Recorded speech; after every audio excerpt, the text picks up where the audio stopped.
This Tuesday, June 4th, MLB Betting Picks edition of the MLB Gambling Podcast on the Sports Gambling Podcast Network is brought to you by Underdog Fantasy. You can win up to 100 times your entry with Underdog Fantasy Pick'em. Sign up with the promo code MLBSGPN to claim your special pick and first-time deposit offer up to $250 in bonus cash. That's UnderdogFantasy.com. Make sure you use that promo code MLBSGPN. And we're also brought to you by Rhythm. Get the best data-driven props and picks from Rhythm. Claim your 7-day free trial today by going to sportsgamblingpodcast.com/rhythm. That's sportsgamblingpodcast.com/rhythm.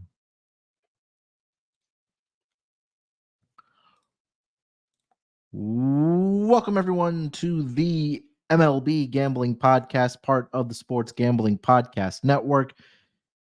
Here to get into the Tuesday betting card for the MLB for June 4th. And joining me here to help me break everything down happening on the diamond. You guys know him as the voice of the Tennis Gambling Podcast, the NBA Gambling Podcast, WNBA, and of course here on, the MLB Gambling Podcast. It's Scott, Studio Reichel. Scott, what's going on, my man? How you doing this Monday afternoon? Yeah, doing pretty well. Yankees are good. In fact, they got the best record in the league, so can't complain too much. Soto should get a blank check. Judge remembered how to be great, and the team's a lot of fun. So, yeah, baseball's a lot more entertaining, or any sport's more entertaining when your team's actually good. I don't know if you noticed the same thing, but that's something I'm figuring out again in baseball. Yeah, 100%. I think Alex Verdugo has also been a little bit underrated for your Yankees as well. So, yeah, you got a squad. Also, again, Garrett Cole back here fairly soon as well. So hopefully he can stay healthy and the Yankees get ready for the postseason.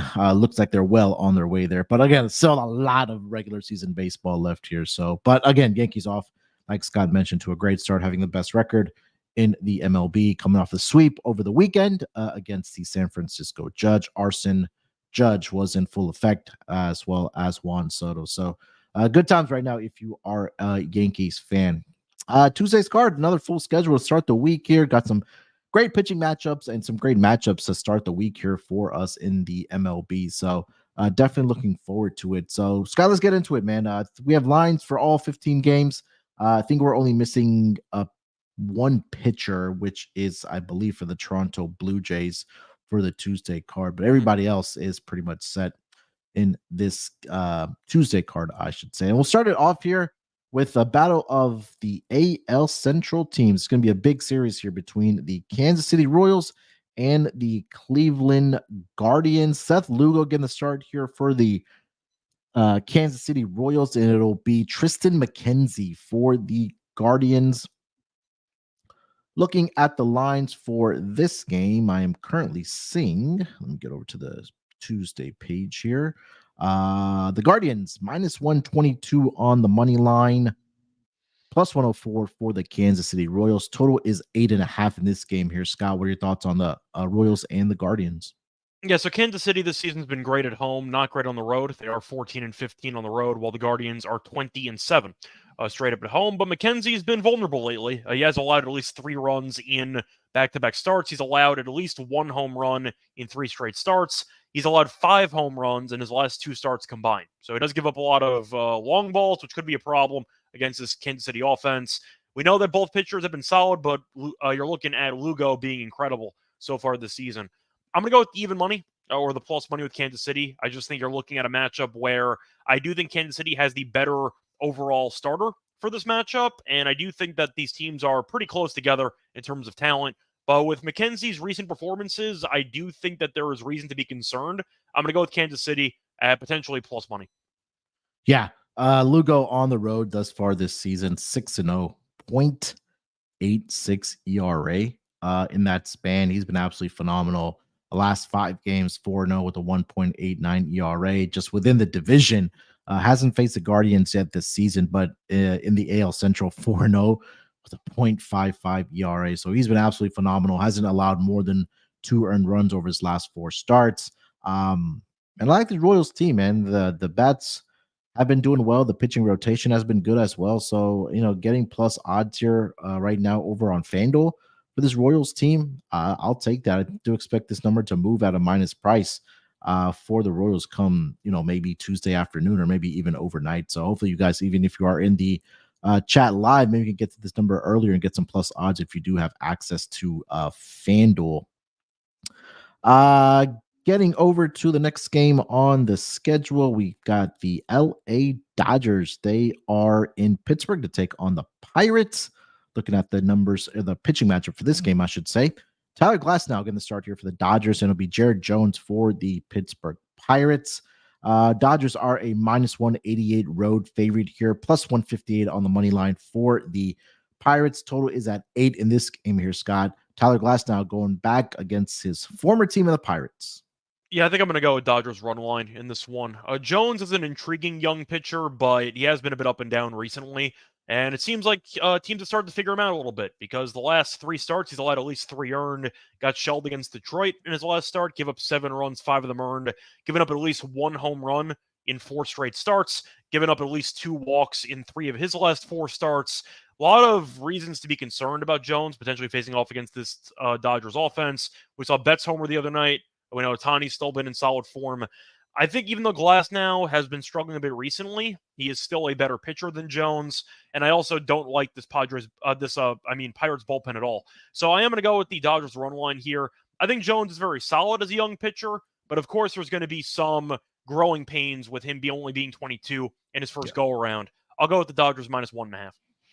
Yeah, I mean, he's been pretty solid at home, just has a 1-2 record, but he does have a 2.32 ERA, does Jared Jones.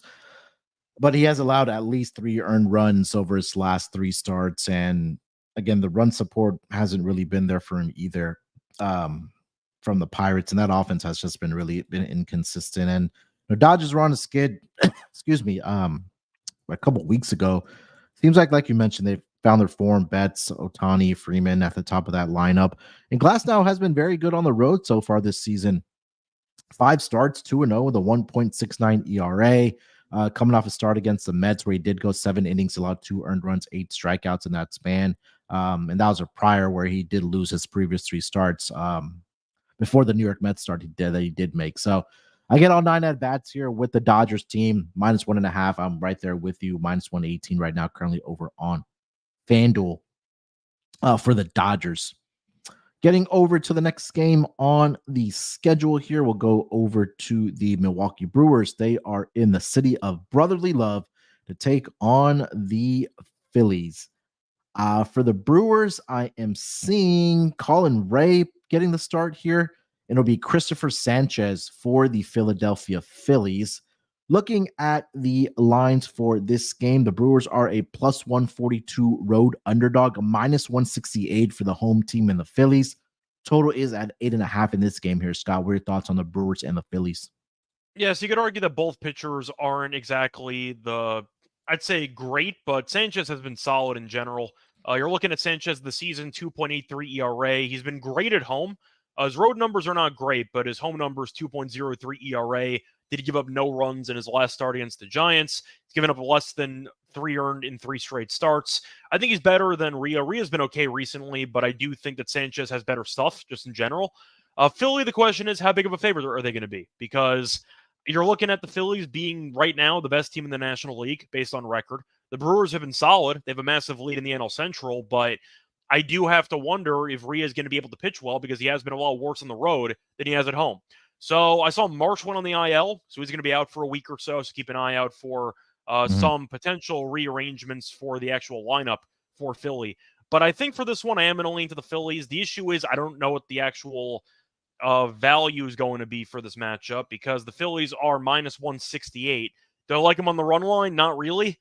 Do I like the over in this game or the under in this game at 8.5? Not really. I guess I'd lean to the under because Sanchez has been good at home and Rhea's been okay recently, but I don't see much value. I just feel like it's one of those games where if you have to find a way to bet it, it's probably in the player prop market, but I really just don't see much that I'm intrigued by.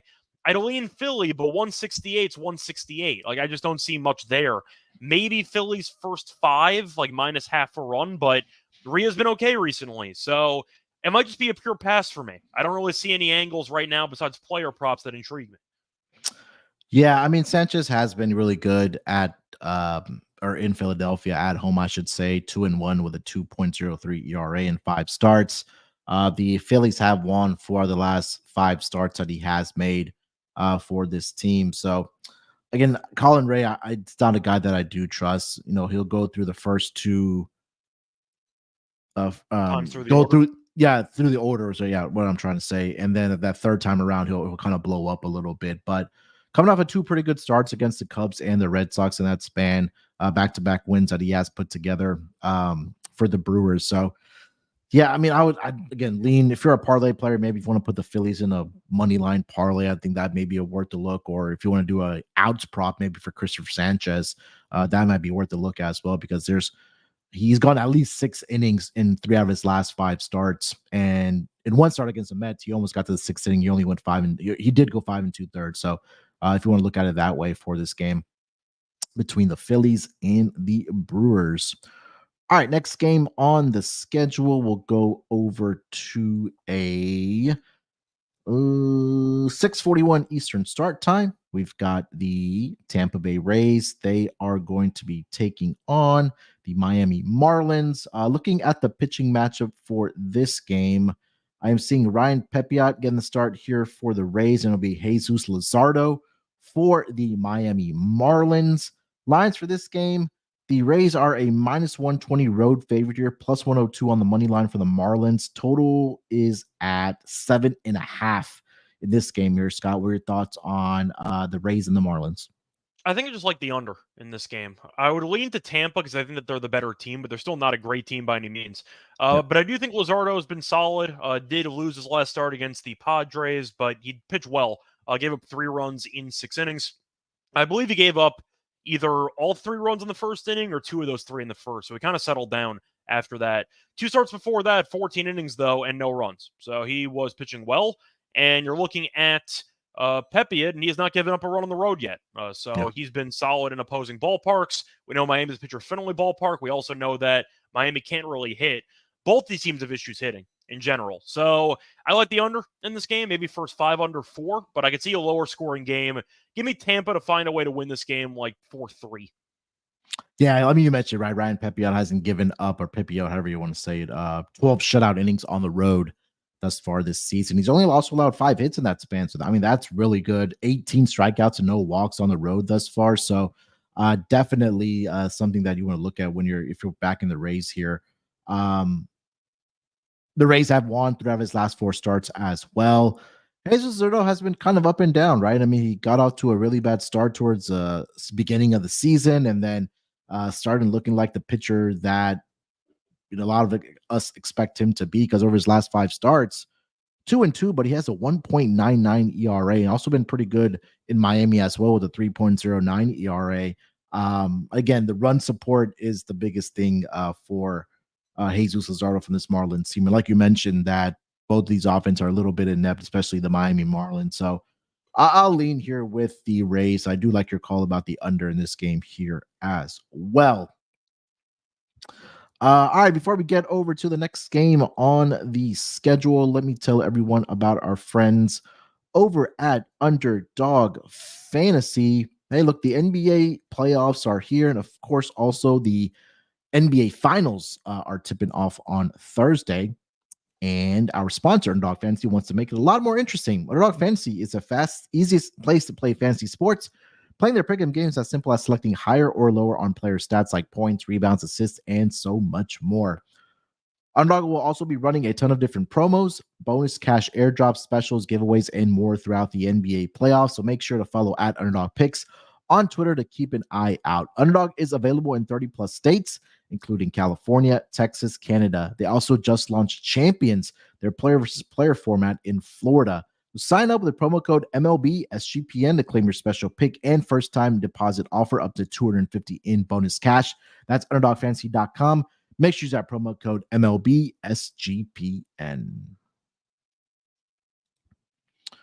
All right, Scott, let's get over to the next game on the schedule for the Tuesday card. We'll go over to the New York Mets. They are in the nation's capital to take on the Nationals. I'm seeing David Peterson getting the start here for the New York Mets, and it'll be Trevor Williams for the Washington Nationals. Mets are a road favorite here of a -126 on the money line, +108 for the Washington Nationals. Total is at 8.5 in this game here. Scott, what are your thoughts on the Mets and the Nationals? Yeah, I'm going to keep this one short and sweet. You said the Mets are favored in this game? Mets are favored. Yeah, give me the Nationals. I'm going to end it on that note. That's all I got to say. Yeah, I mean, again, which I can't, I don't trust this Mets team. I think it's as simple as that. Their bullpen has been atrocious. There was a flash after, what was it? Jorge Lopez tossed his glove into the stands. Maybe that, I don't know, off somehow in a weird way, it helped the offense out. Just grasping at straws here, but yeah, again, Mets I don't think should be favored. The Nationals have been feisty, man. Look, again, I know they're better than the Mets. If you want to go through the record, they're not even close. They're better than the Mets. Yeah, and I think this is a little bit disrespectful. And I saw the line on Monday for this Mets and the Nationals game when it opened up. It scratched my head, and again, right here at the opener, it's making me scratch my head again. Trevor Williams has actually been pretty solid, if I'm not mistaken, for this Nationals team. Just looking at his numbers here, real quick: 5-0 with a 2.22 ERA at home in four starts. He's sorry, former Met revenge game. Yeah, 2-0 with a 1.69 ERA. So again, yeah, I think this is a really good value play right now on the Nationals. And like Scott, you mentioned, right? I think right now, just looking at it, this National team is better than the Mets. I don't think there's much of a question there, at least record-wise. So give us both the Washington Nationals here, +108 currently over on FanDuel. Next game on the schedule, we'll go over to a AL East battle between the Baltimore Orioles and the Toronto Blue Jays. For this game, it will be Corbin Burns, but we don't know who the starter is for the Blue Jays. It's still TBD.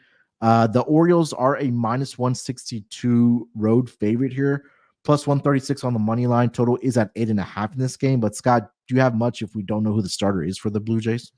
Not really. The question is, do I really trust Burns enough to be laying this big of a number? And I think I have to, because he's given up less than 2 earned in 3 of his last 4 starts. And on the road this season, he has been a lot worse than at home. So I have to at least point that out. His ERA at home is incredible. 1.7 ERA at home, 3.6 ERA on the road. Looking at his numbers against Toronto, faced off against them 6 innings, 1 run. So yeah, I don't have much. I think Baltimore's the better team. I think that Burns is going to be better than whoever Toronto throws out there.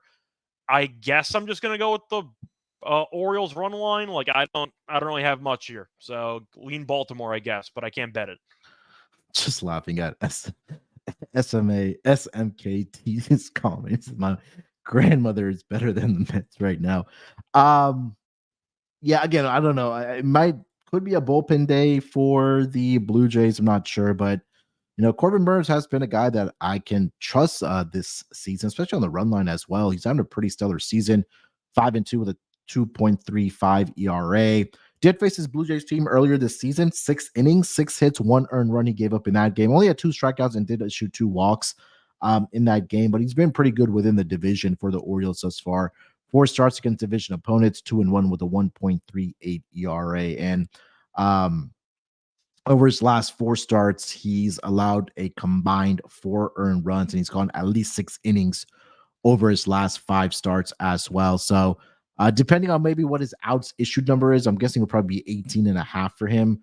That may be worth a look, but I think, again, you take a look, his last 3 wins have all been by 2 or more runs. 6-1 against the Red Sox, 6-4 against the White Sox, 6-3 against the Mariners as well. So that run line price right now is sitting at -1.5 at -102 right now. So again, we talked about not trusting the Rays offense or the Marlins offense, Scott. I think Blue Jays really fall into that category for me as well. Not sure I'm ever going to get out of that team when it comes to that batting lineup. All right, next game on the schedule, we'll go over to the East Coast. We'll go to Boston at Fenway Park. Atlanta Braves are in town. For this pitching matchup, I am currently seeing Max Fried versus Cutter Crawford for the Red Sox. Lines for this game, the Braves are a minus 152 road favorite, plus 128 on the money line for the Red Sox. Total is at 8.5 in this game here. Scott, what are your thoughts on the Braves and the Red Sox? Yeah, I think I'm in the auto fade territory on Cutter Crawford. I know his overall numbers are fine, but you got to remember how good he was for the first couple of months of the season. If you've been fading him recently, you've done quite well because Boston can't win a start that he's had. To go through the last couple of starts here, Boston has lost 5 straight that Crawford has made. In fact, Boston has lost 8 of his last 10 starts. If you want to go through the actual numbers, he's given up at least 5 earned in back-to-back starts, at least 4 earned in 3 of the last 4. Point is, Crawford for the first month or 2 of the season was unhittable. And then we were kind of waiting for regression to kick in, and it has. I faded him last start, and it worked out quite well for me. Against Baltimore, he got killed. I gave up 5 runs in that one. I don't see this changing. Atlanta has been playing better recently. We ended up seeing Max Fried look really solid for the last couple outings, and I do think that he's a better pitcher in this one. I think 150 is actually kind of cheap, just based on Crawford's performance. Boston this season at Fenway has not been great, so I do think that home field isn't really that big of a deal for this matchup, but with Crawford's recent numbers and with him getting constantly shelled, I think it's a great price for Fried and the Braves. So I'll go with the Braves on the money line at minus 150. Shopping around, though, if you do want to potentially find a better line, I don't mind the run line in this game, by the way, with Atlanta being the road team. Yeah. But I see a big disparity. I see 150 on ESPN, and I see 170 on DraftKings. So you might want to snag up that 150 before it moves, but I'll fade Cutter Crawford. I think that he's a pitcher that overachieved. Then he's falling back down to earth, and now we get Cutter Crawford. So give me the Braves.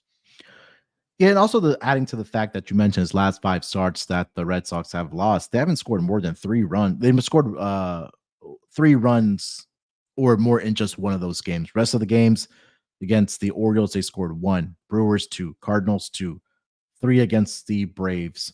3 against the Rays, and then the other scored 2 against the Braves. So he did face his team earlier back on May 7th, 6 innings, 5 hits, 2 earned runs. But again, like you just mentioned, he's just been in really bad form. Max Fried on the other side, really good over his last 5 starts, 3-2 with a 2.04 ERA. So he's pitching very well. He's done very well on the road as well, 3-1 with a 2.63 ERA. And the Braves have won throughout the last 4 starts that he has made. He's only allowed a combined 4 earned runs over his last 4 starts, coming off of 2 really good outings, a complete game against the Cubs, and then he had 8 innings of shutout baseball, 7 hits allowed against the Washington Nationals. So just in really good form right now is Max Fried. So yeah, if you want to look at the run line here, couldn't talk you off of that. Right now, that number is at plus 110, currently over on FanDuel for the Braves run line in this game against the Red Sox. All right, getting over to the next game on the schedule, we'll go over to a AL battle between the Minnesota Twins. They are at Yankee Stadium to take on the red hot Yankees. Bailey Ober getting the start here for the Minnesota Twins, and Lewis Hill on the mound here for the New York Yankees. Yankees are a minus 174 home favorite, plus 146 on the money line for the Twins. Total is at 8 in this game here. Scott, what are your thoughts on the Twins and your Yankees? Yeah, Yankees run line. Not going to spend much time on this. Best record in the league. Team's been great. You can find minus 1.5 at plus 130. The Yankees also own Minnesota. We know this. They faced off against the Twins a couple weeks ago. They swept the Twins. I think every win was by 3+ runs, I think, in that series. But they owned Minnesota. They went on the road trip to basically out west, and they dominated. I think they were 7-2 in that road trip, and usually the Yankees don't travel that well to the West Coast. But Heel is, in my opinion, Rookie of the Year for the American League. I know that you can argue Kowser might give it a run for his money, but Heel's been fantastic. And if you want to go through the last, I'd say 6 or 7 starts, it's unreal how good he's been. So, yeah, give me the Yankees run line. I think this team's playing good baseball. Heel, I think, is a great option. The Yankees are better in basically every area.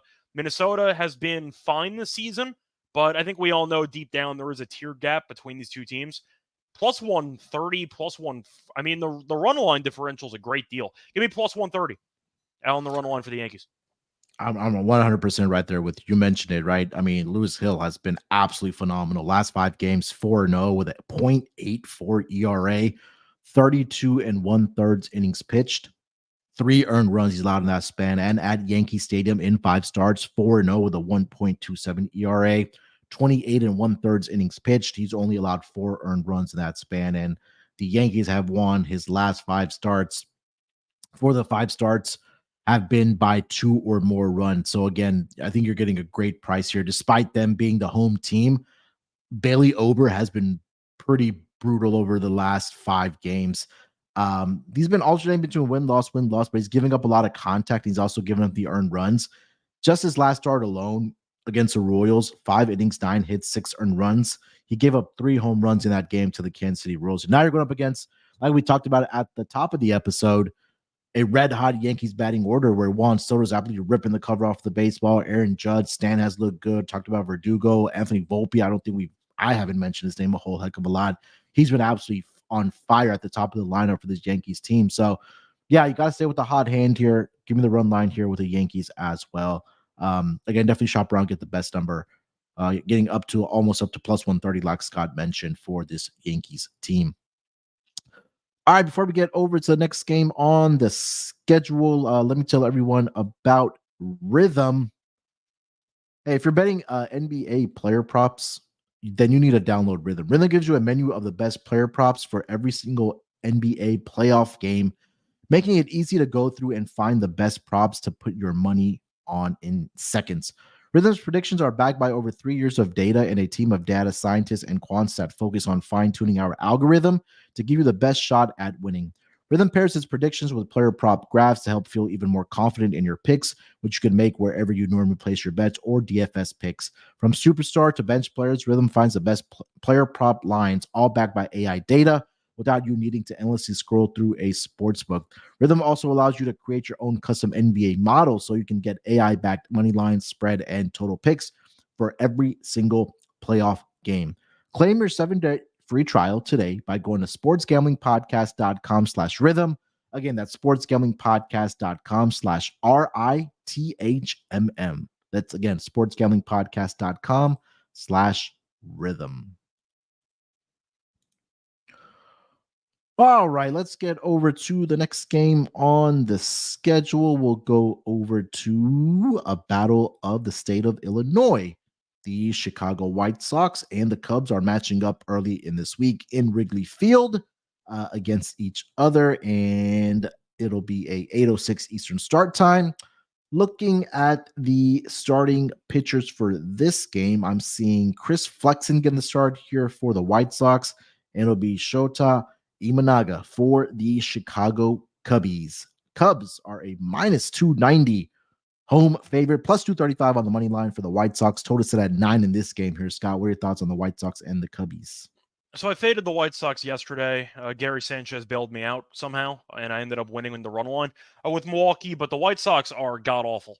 The question is, do you want to take the Cubs minus 1.5 at minus 137, or do you want to go for the White Sox to keep it interesting?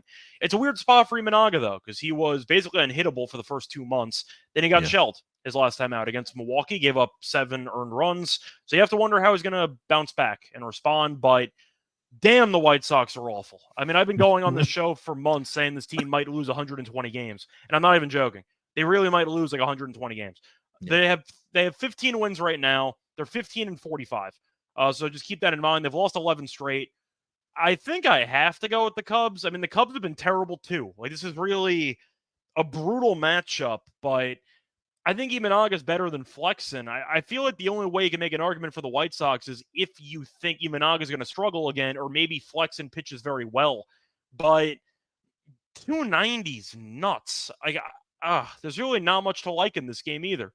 They kind of just priced you out of it entirely. So I guess I would lean to the Cubs minus 1.5, but I got nothing, to be honest with you. Like, I don't know where the value is in this outing. I don't really want to lay 137 with a home team that's been awful for the last 2 weeks. So I guess I'm leaning that way, but I can't bet this.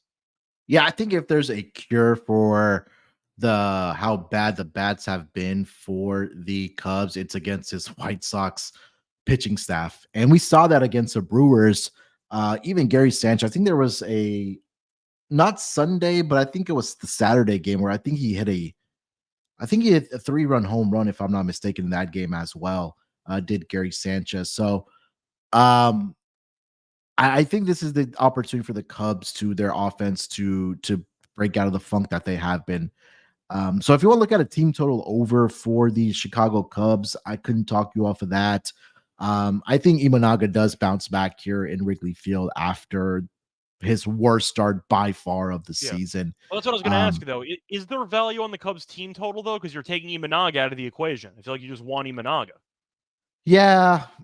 Well, I mean, even the run line's at a huge minus price as well. It's like at minus It's 137. 137, which is, I mean, Yeah. the Brewers were 145 yesterday with Peralta, and they got Yeah. there. But Yeah. So I mean, yeah, if you want to take it up to -2 if your book offers that, this White Sox team, even when they had a lead, I think multiple times in a game against the Brewers, but that bullpen is even worse than some of these starting pitchers that they're throwing out there. So if you want to bet this live, maybe and look at it that way, again, -290. Again, like Scott mentioned, there's just absolutely no value on that. So it will be a run line for me or a Cubs team total over for me as well. Again, Chris Flexen on the road, 1-2 with a 4.76 ERA over his last 5 games. Even worse, 1-2 with a 6.29 ERA. Did have a start against an NL Central team. See who that team was. Against the Reds. 2 2/3 innings, 7 hits, 6 earned runs. So again, if there's an opportunity for this Cubs offense to break out, it has to be this weekend against this Chicago White Sox pitching staff. And if they're not able to, then you have some serious concerns if you're a Cubs fan or even the offense in general. All right, Scott, let's get up to the next game on the schedule. The Detroit Tigers, they are in Arlington to take on the Rangers. I'm seeing Jack Flaherty getting the start here for the Tigers, and for the Rangers, it's going to be Dane Dunning is what I'm seeing. Lines for this game, the Rangers are even money on the money line, a home underdog, -118 for the Tigers. Total is at 8 in this game here. Scott, what are your thoughts on the Tigers and the Rangers? yeah, I think I'm just going to lean to Flaherty, who's actually been very solid recently. So I think that's probably the move. You're looking at both teams record-wise, pretty much identical. Detroit is right now, you could argue, the better team just based on the divisions they play in. Because the AL Central randomly has 3 teams over 500, and the Tigers are 1 under, where the AL West has been awful, and the Rangers are 1 under. So you could argue, I guess, based on records, that the AL Central is better than the AL West this season. So if you want to, I'd say interpret that, you can make an argument Detroit's better as a team. The issue that I have with the Rangers is based on the fact that even though they have been better lately, I still hate the bullpen, and the bullpen stinks. It's been better lately, but I do think that Flaherty's been in great form recently, and I think that it's a pretty cheap line. So I'm going to lean to Detroit here. I think Flaherty's better than Dunning. Yeah, I mean, like you mentioned with Jack Flaherty, the record is only at 2-4, but he's been absolutely solid over his last 5 games and on the road, coming off an absolute brilliant start against the Red Sox, 6 2/3, only allowed 1 hit in that span. He's got at least 6 innings in 5 straight games, 6 straight games. Since the month of April, he's only had 1 start where he didn't go more than or 2 6 innings. That was against the Rays back on April 24th. Other than that, he's either at 6 or more innings. So you're gonna get, the innings out of Jack Flaherty. Dane Dunning, we've talked about him on the pod this season, but 4-3 with a 3.94 ERA. He's been serviceable. Did face the Tigers earlier this season, had a really good outing, 5 innings, 3 hits, 1 earned run. But I don't know, man. I don't know if I can trust him. And this Rangers offense has been inept this season, especially with all the injuries that they are dealing with. So yeah, it would be Tigers or pass for me in this game. All right, let's get over to the next game on the schedule. We've got the St. Louis Cardinals. They are in Houston to take on the Astros. Looking at the pitching matchup for this game, I'm seeing. Where am I seeing? Okay, I'm seeing Andre Palante for the St. Louis Cardinals, and it will be Spencer Arrighetti for the Houston Astros. Looking at the lines for this game, the Astros are a -148 home favorite, +126 on the money line for the Cardinals. Total is at 9 in this game here. Scott, what are your thoughts on the Cardinals and the Astros?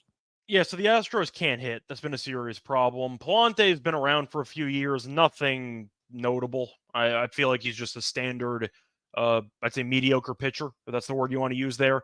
Arrighetti, though, has gotten better as the season has gone on, and Palante was randomly really good his last outing. Ended up making his first start of the season and ended up going 6 scoreless against the Reds. So maybe that's a sign of things to come, or maybe that's just a fluke. But either way, the point is the Astros have not been great offensively recently. I think for value, I probably would have to lean to St. Louis because the Astros have just been overvalued all year.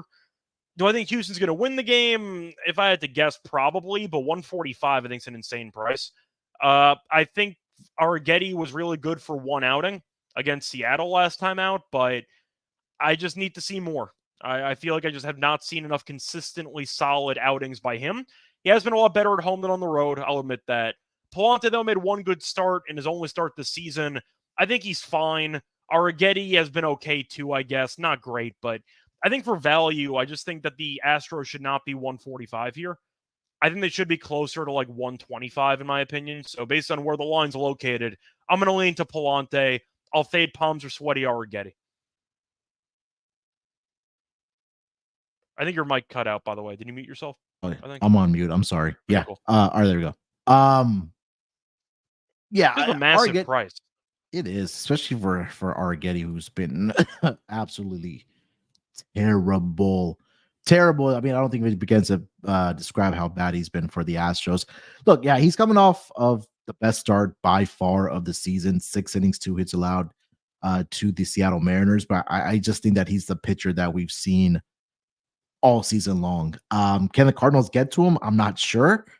Maybe he builds off of the last start against the Mariners. It's a possibility, but I need to see a little bit more before I can back him. So I think it's going to be a complete pass for me in this game.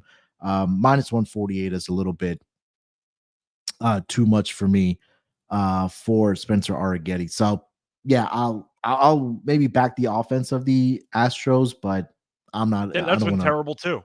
Yeah, and I think there's some stat that they've scored like all their runs in like 1 inning over the last like 8 or 9 games were like 2 innings or something like that. It's been absolutely atrocious for this Astros team. So I mean, we're entering June and this Astros team hasn't been able to turn around. So this team might just be what we're looking at. And there's again a possibility that they miss the playoffs. I mean, can they sell?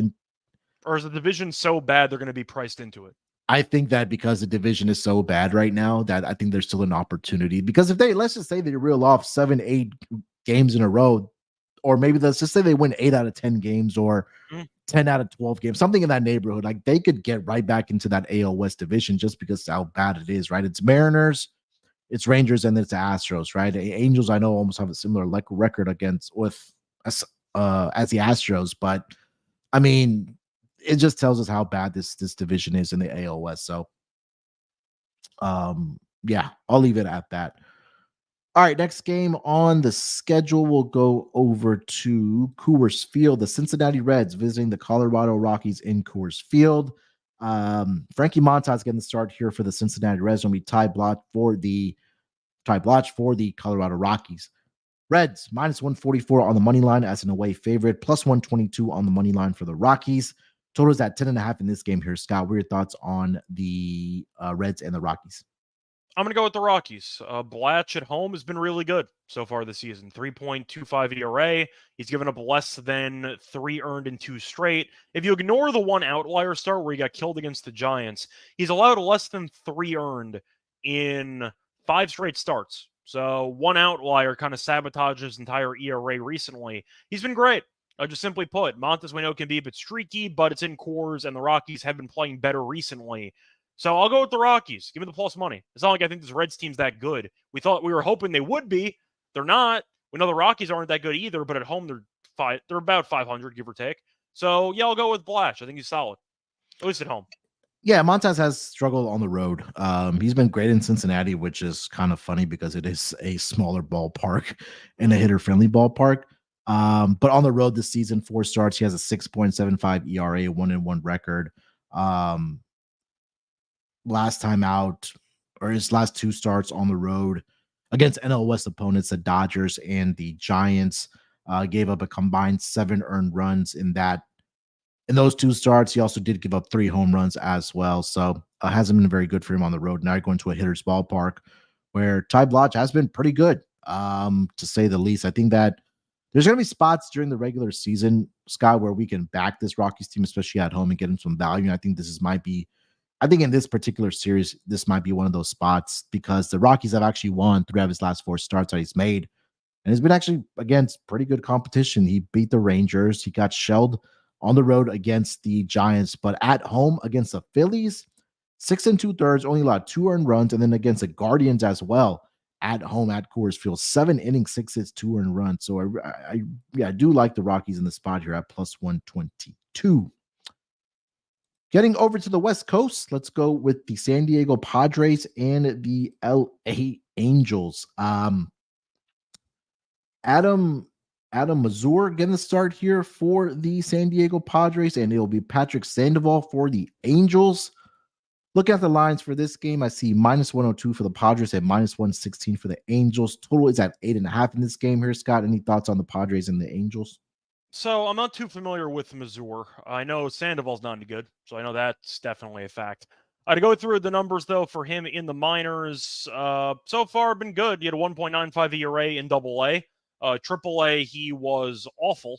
7.11 ERA in El Paso. So I think I have to fade him in this spot. If you get killed in Triple-A, I'm going to assume you're going to get buried by Major League hitting. We also know that the Angels suck. So if he was going to pitch well, I guess this is a decent matchup. But I guess I'm going to lean to the Padres. We know that they also just had a scandal happen today where one of the players were betting on games. I hope he wasn't betting on the Padres because he probably made more money fading them over the last couple of years. But I'll go with the Angels here. Is this team good? No. Are they good at home? Absolutely not. Is San Diego good? We don't really know yet. But Mazur, a 7+ ERA in AAA, I can't back you at this number. I just can't do it. I feel like fading it makes sense. Give me the Angels team total over, though. Maybe first 5 team total over. I'm just going to fade Mazur.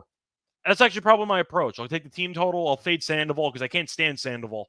But I do think that fading a pitcher making his first ever start after getting shelled in AAA tells me that he's a desperate starter, or I should say they're in a desperate spot to use him because Darvish and I'm drawing a blank. Who else got put on the IL? It was Darvish and... Was it Musgrove?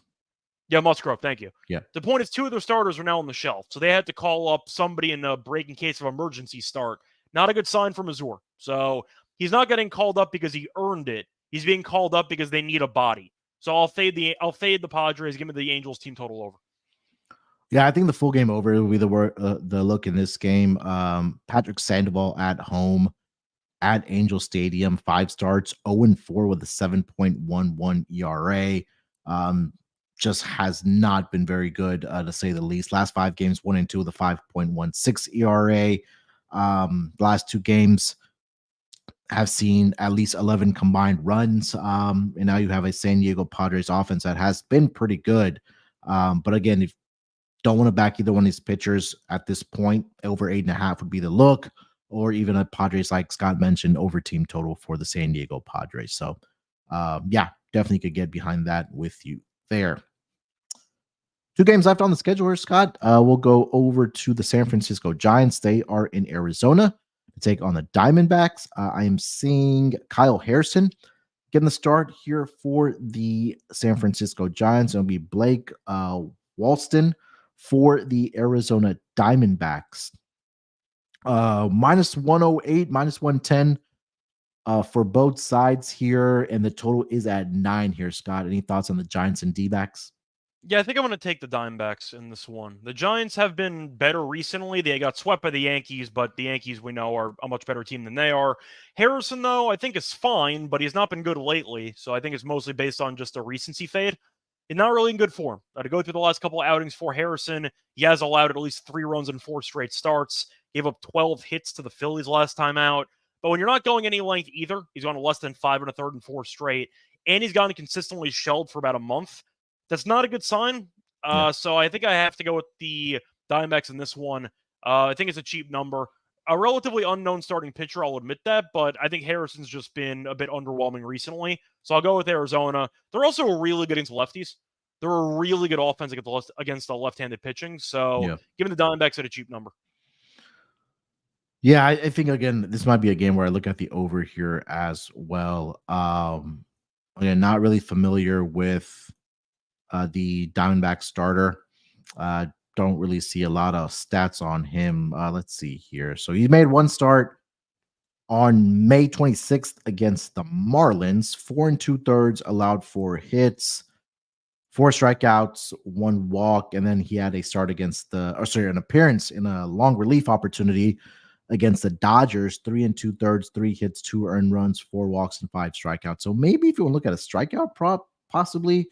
If you want, I don't know, maybe we need some more data on that. But you mentioned, well, Kyle Harrison has just not been very good over the last month. So, excuse me, it might be another game where we do see runs being put up. Kyle Harrison did have a start earlier this season against the Diamondbacks, 4 innings, 6 hits, 3 earned runs in that game, 5 strikeouts to 1 walk, did hit one batter in that game as well. So, we talk about Chase Field. It's one of those ballparks where there's a lot of outfield and singles turn into doubles, doubles turn into triples.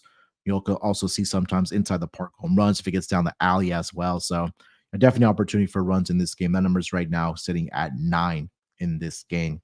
All right, last game of the night here, Scott. We'll go to the Seattle Mariners. They are in Oakland to take on the A's. George Kirby getting the start here for the Mariners, and it will be Mitch Spence for the Oakland A's. Lines for this game, -162 for the Mariners and +136 for the Oakland A's. Total is at 7.5. What are your thoughts on the Mariners and the A's? Yeah, so Spence has actually been decent so far this season. 3.52 ERA. So to go through the actual numbers, though, really not going any length. Went 5 1/3 against the Rays because he had basically a perfect start. Gave up 1 hit. Besides that, he tends to go somewhere in the, I'd say, 3 to 5 inning range. So you might have to piece together some bullpen innings for Oakland here. Kirby's a pitcher that I know liked when the season started, and unfortunately it just has not gone well for him so far this season, as he does have a 4.08 ERA. Home run's been an issue for Kirby, so maybe Oakland takes him deep a couple of times. The issue has been his road numbers. He's really bad on the road. A 5.63 ERA, has given up 5 earned in each of his last 2 road starts, given up, I believe, 4+ runs in each of his last 3 road starts. So based on that, I'm actually going to lean to Oakland in this one. I think you actually accidentally reversed it. I think that the game's in Oakland. I don't think Yeah, it's I'm sorry. It's Seattle at Oakland. for this one. Is it? Point is, though, I'll fade Kirby on the road. I just think his road numbers are too bad to actually, I'd say, neglect in this outing. I recognize that I do think Kirby's the better pitcher if you had a larger sample size. But based on the overall numbers this season, I just don't think I can go with Kirby here. So give me the plus money with Oakland. Yeah, I'm sorry. The game is in Oakland. And George Kirby on the road has been absolutely brutal. Like Scott mentioned, 6 starts, 0-4 with a 5.63 ERA. So I definitely think there's some value here on the Oakland A's. Can they score runs here? I think it's a possibility. You take a look at I know this last. Seattle can score runs, so that's the trade-off there. They're not a great offense either. Yeah. George Kirby, and just in his last 3 road starts against the Nationals, the Orioles, and the Twins, has allowed at least 4 earned runs. Back-to-back road starts against the Orioles and the Nationals, 5 earned runs in 6 innings. So let's see if the Oakland A's bats can get to George Kirby here. But I do think, again, the value is going to be on the Oakland A's at +136. Maybe if we look at an over or a A's team total over, couldn't talk you off of that for this game as well. All right, Scott. So that, I believe, is the last game on the schedule. Went through all the games there with the listed pitchers. And just one game we don't know who the pitcher will be for the Blue Jays. So that'll get us over to our lock and dog for the Tuesday card. You want to lead us off? Yeah. So my lock doesn't have a line on it. I thought about the Braves money line, but it's 150, mostly like 170, so I'm not going to bother. But shop around. You can't find 150. Give me the Braves first 5, -0.5. I think that's a good deal. I'll fade Crawford. Forgot to mention Fried's numbers recently, by the way. Last 2 starts, 17 innings pitched, 1 run allowed. So he's been absolutely nuts. Crawford's been awful. I mentioned it before, but the Red Sox have lost, I think it's 6 straight starts that he's made. We saw that he had a great record, overall great ERA for the first month and a half. And then after that, just see you later. It's absolutely imploded. So don't be, I'd say, intimidated by his season-long numbers. Look under the hood, and you'll see that he's been abysmal as the season has gone on. Atlanta's been better recently. They won a series over the weekend against Oakland. Did not sweep, but the point is, offensively, they have been getting better, and I do think Fried is a great option.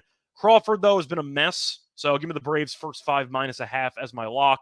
For my dog, I am going to go to the Yankees -1.5 at plus 130. I think 130 is a great deal. You have the team with the best record in the league. Team's been rolling.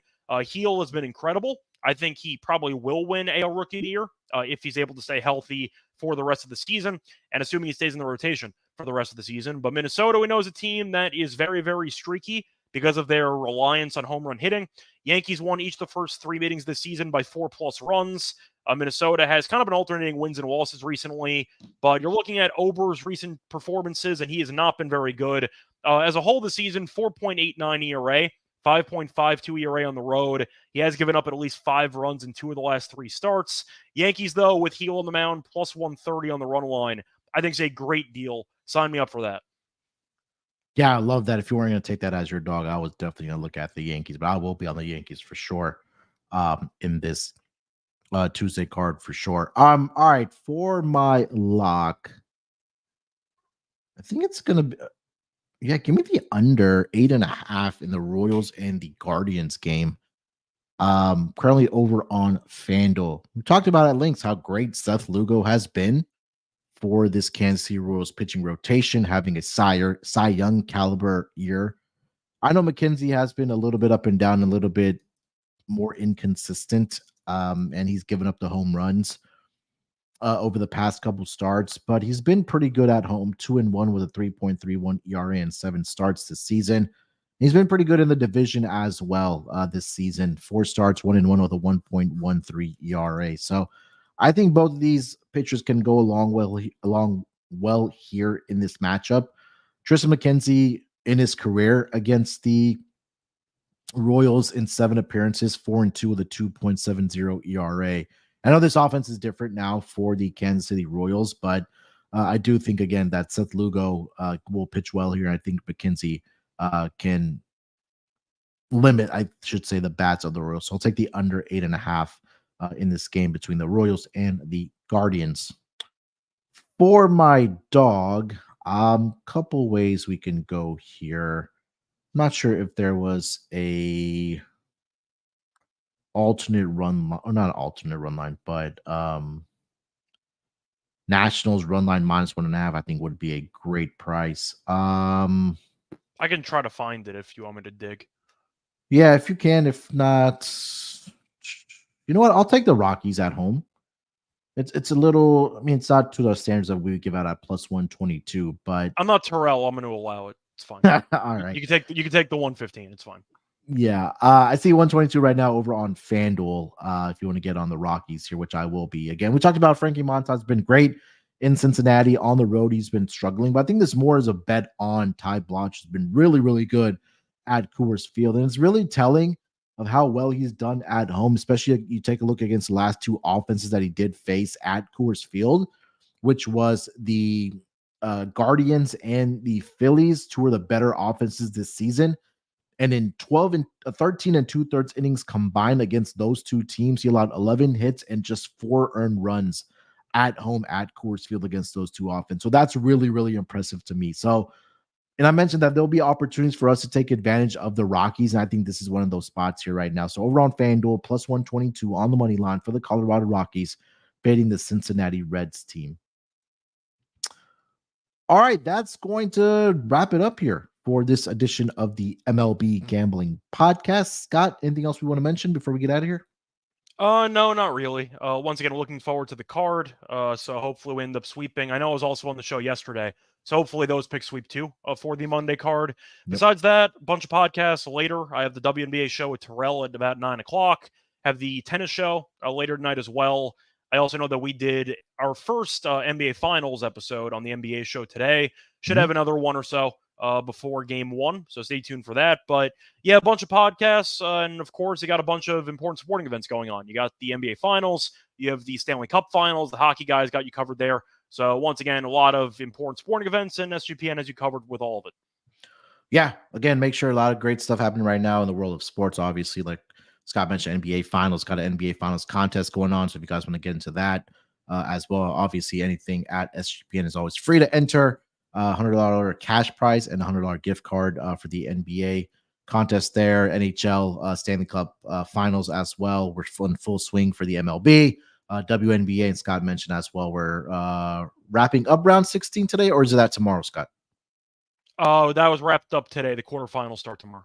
All right, there we go. So make sure you check out Scott on the Tennis Gambling Podcast as well. He's absolutely crushing it for the French Open. All right, we'll be back tomorrow, same time, same place as at the usual time. So look out for us then in some form or fashion with our rotating host. That's going to do it. We'll talk to you guys later. Good luck with your bets. Let's break these books off and let it ride.